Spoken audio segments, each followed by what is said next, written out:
Merhabalar arkadaşlar. Bu dersimizde Portable App Inventor Ultimate versiyonunun kullanımını göreceğiz. Şimdi dersimize geçelim. Kolaylıkla indirebilmeniz için uygulamayı Google Drive hesabıma yükledim ve linkleri web sitemde paylaştım. Şimdi web sitemdeki ilgili sayfaya girelim. Bu sayfanın linkini açıklama bölümünde de sizlerle paylaşacağım.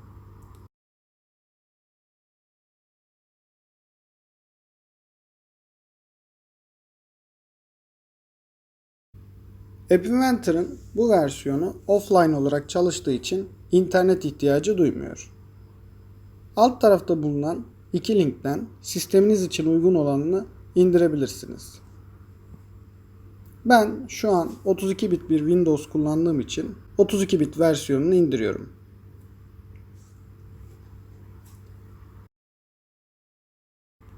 Vakit kaybı olmaması açısından indirme işlemini hızlandırıyorum videoda. Evet, indirme işlemi bitti. Uygulamanın indiği klasöre gidiyorum.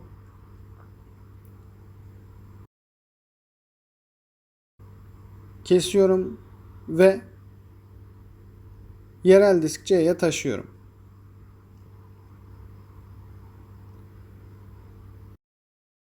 Yönetici izni isterse devam diyerek onaylayabilirsiniz. Klasörü tümünü ayıkla diyerek C dizinine çıkarıyorum.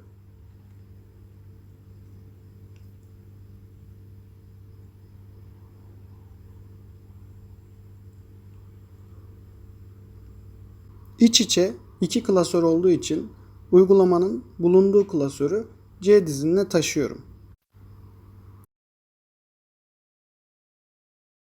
Sıkıştırılmış dosyayı ve diğer klasörü artık silebiliriz.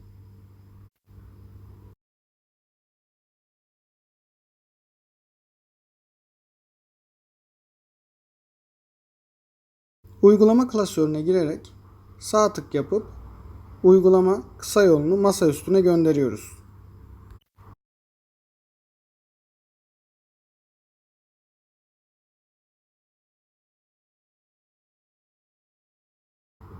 Kısa yola çift tıklayarak uygulamayı açıyoruz. All Server butonuna tıklayarak tüm serverları başlatıyoruz. Uygulamanın çalışabilmesi için güvenlik duvarında gereken izinleri vermemiz gerekiyor.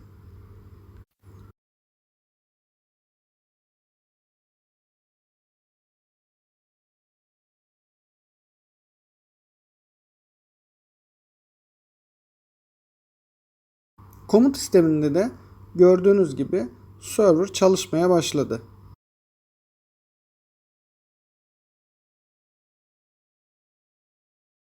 Start Invert diyerek uygulamayı başlatabilirsiniz. Google hesabı ile giriş için tıklayınız bölümüne tıklayarak uygulamaya girebiliriz. Burada herhangi bir Google hesabına ihtiyacımız olmayacak. Tamamen test kullanıcısı ile sisteme giriş yapacağız. Sözleşmeyi kabul ediyoruz. Evet, uygulamamız açıldı. Start New Project diyerek bir deneme yapalım. Proje ismine deneme yazıyorum. OK diyorum. Projemiz açıldı.